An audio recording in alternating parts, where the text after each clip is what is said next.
Йосиф, что-то хотите сказать? Прошу вас. Мне перевели, что вы сказали. С одной стороны, да, телефон — это большая проблема, но, к сожалению, это не, скажем так, не основа проблемы. У нас Əsas на məsələ терапии telefonda deyil, əziz tamaşaçılarımız. постоянно приходят дети, которым нельзя дать телефон, потому что у них настолько повреждена центральная нервная система, что они даже не способны смотреть в него. Bizə mərkəzi sinir sisteminin zədələnməsi ilə bağlı elə ağır formada uşaqlar gəlir ki, hətta onlar telefona baxa bilmirlər belə. Сейчас разговор не о том, что вот аутисты вот это самое не смотрят, не смотрят. Сейчас беда в том, что мы, уже не замечая, это как игрушку пользуемся. Это правильно, нет, это правильно, потому что родители действительно не хотят заниматься и суют детям конфетку, суют и телефон. Но, к сожалению, это не исправляет аутизм. Даже если забрать все телефоны, все равно эти дети будут. Вот bida, это большая bu da bida. çox böyük bir faciədir. Bu sosdur. Biz həyəcan təbilini çalmalıyıq. Buyurun. Bir də biz danışdıq metod.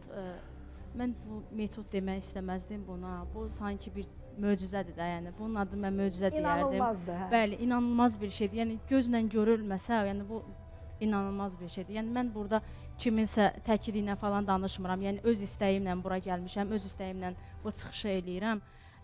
Yosif xanım, David bəy məndə ağrıdığımı hiss elədi. Yosifə xanıma dedilər, mən də müalicə elədi 2 dəfə. İnanınız ki, mən şahid tutaraq deyirəm ki, mənim artıq baş ağrılarım yoxdur da. Yəni o qədər özümü rahat hiss edirəm. Mənə bu hissəm dəhşət ağrıyır da, dözülməz dərəcədə. Belə bir uşağı da saxlamaq, yəni düşünün də, yəni bu necə bir ağır, çətin bir durum idi. Təbii ki, o uşaqların valideynləri çox əziyyət çəkirlər və çoxu da əziz tamaşaçılarımız Ayşənurun anası kimi baş ağrılarından əziyyət çəkirlər. Çünki davamlı olaraq bu uşaqlar hiperaktiv uşaqlar deyirlər. Yəni hiperaktiv uşaqlar tamamilə başqadır. Bəzən onları autizm spektrli uşaqlarla dəyişik salırlar, amma bu belə deyil. Amma bu tip uşaqların valideynləri mən deyərdim ki, çox əziyyət çəkən valideynlərdir. Çox qəhrəman valideynlərdir Nurhan xanım. Yosif xanım əl qaldırım. Götürün mikrofonu.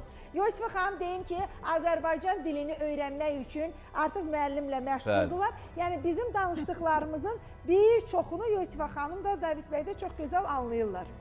Вы уже понимаете по-азербайджански, правда? Правда, господин Давид? Больше, чем раньше. Больше, чем раньше, bəli.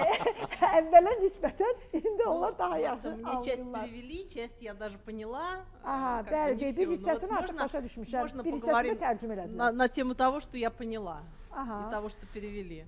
Mən Вот özüm тут başa düşdüyüm говорят mövzuda про danışam. агрессивных детей, там, которых надо вести туда, сюда и так далее. Надо. Родители агрессивные вообще отдельное дело. Давайте вот агрессивные дети, да, вот есть агрессивные дети.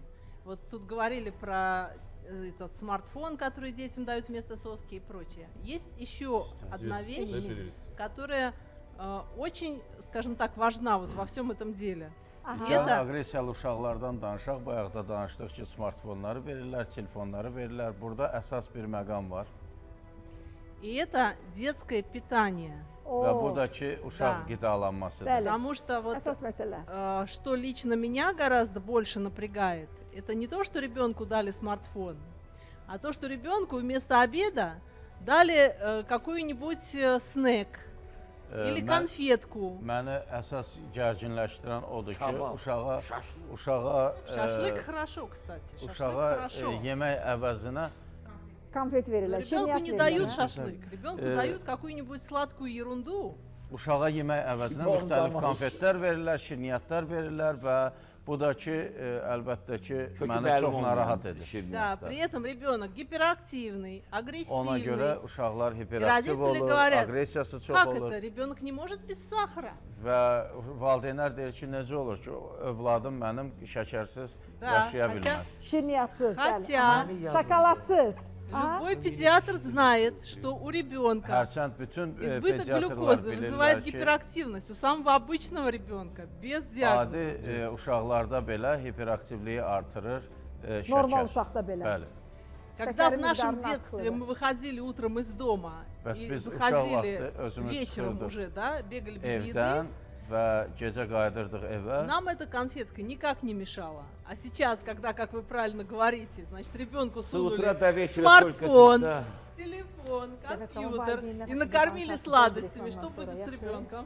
Biz uşaq vaxtı özümüz bayıra çıxırdıq və gecə evə qayıdırdıq. Çünki çox aktiv həyat tərzi keçirdirdik. Amma bu günləri smartfonla oturan uşaqlara bir də şirniyyat verirlər. İndi siz təsəvvür edin ki, bunun nəticəsi necə ola bilər? А будет с ним очень просто, он будет агрессивный, он Və ona будет görə də гиперактивный. uşaqlar aqressiyalı olacaq, hiperaktiv olacaq. Еще хуже того, у него будет нехватка полезных веществ, витаминов и минералов, и у него будет отставание в развитии. Və onda da inkişafdan geriləmə olacaq. Amma indi istəyirəm ki, Liliyanın atası danışsın. Прошу вас. Хочу отметить, что как менялся ребенок на протяжении всего времени. То есть, когда мы приехали... Mən qeyd eləmək istəyirəm ki, bizim uşaqda necə dəyişikliklər olurdu bu müddət ərzində. Biz gəldiyimiz zaman то у Лили была потребность постоянно ходить в шапке. То есть в мозге что-то происходило. Мы не понимали, что. В шапке она ходила. Aha, papaq bizim yadınıza da başına övladımız çıxartmırdı. bəli, bura gəlməmişdən öncə hər zaman papaqda gəzirdi. Находясь уже на первом курсе, как бы она уже сняла эту Birinci шапку. kursda artıq o papağını çıxartdı. Также была косолапия, левая ножка как бы значительно была Və скошена. əyri pəncəliyi var idi, sol ayağı əyri idi. Слабость в ногах была, то есть далеко мы по Ayaqlarında da ступенькам не могли çox ходить. zəiflik var idi. Также была привязанность к игрушкам, когда она носила вместе с собой mягкие большие игрушки. Və hər zaman özü ilə o yumuşaq oyuncaqları Oyuncaqlar. gəzdirirdi. При первом курсе это все начало Və birinci проходить. kursdan sonra, müalicə kursundan sonra bu keçməyə başladı. Также мы ходили в памперсе, ребенку уже было 5 лет тогда. 5 yaşlı olan uşaqda hər zaman pampersdə gəzirdi. За 4 месяца после начала первого курса, как мы вернулись домой, от памперса мы отказались полностью и начали ходить в туалет. За 4 месяца 4 месяца после того, как прошел 4 ay первый keçəndən sonra biz evə qayıtdıq və bizim övladımız pampersdən azad olundu. Потом, как мы были второй раз, то уже улучшилось внимание, понимание, Və ikinci dəfə улучшилась biz речь. gələndən sonra artıq onun diqqəti əmələ gəldi, diqqətli daha dinləməyə başladı.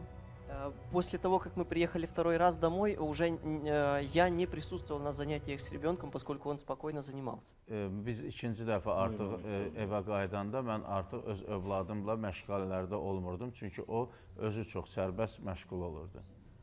Сейчас мы видим уже по ребенку, что можно за это все забыть. То есть ребенок очень хорошо физически развит, очень Və умен. bizim övladımız artıq fiziki çox gözəl inkişaf eləyib. Системно каждый день и спокойно занимается с большой мотивацией. Sistematik olaraq hər zaman motivasiya ilə, çox gözəl bir motivasiya ilə məşğul olur. Ну, можно сказать, что мы значительно догоняем как бы свой возраст. Və biz artıq öz yaşımıza həddinə gəlib çatırıq. На данный момент проходим подготовку к школе, и Biz indi hal-hazırda məktəbə hazırlıq keçirik. для этого уже есть и понимание, и внимание, и речь. Və buna görə həm anlayır, həm danışığı var, həm nitqi gözəldir. Ну, благодаря вот Она уже знает даже календарь. Даже о погоде она говорит. В Да, прошлый раз она да, говорила. сейчас мы Погода холодная, она У у говорила. нас здесь личное задание от уважаемой Йосефы. Bizim Yosef xanımdan şəxsi elə bil ki aldığımız bir Təlim kimi. təlim var. Bəli. Aha. Э, Valideynlərə də təlim verirlər axı. Это говорить с ребенком, что было сегодня, вчера и так далее, что Və кушали. övladımızla bu gün, dünən nə olmuşdu, o haqda danışaq. Ну, учитывая то, что ребенок уже понимает календарь, сам ставит даты, сам ставит месяцы, Və погоду, nəzərə alanda настроение ki, свое bizim даже. övladımız artıq kalendarı bilir, təqvimi bilir və o Çox önəmlidir. tarixləri özü qoya bilir.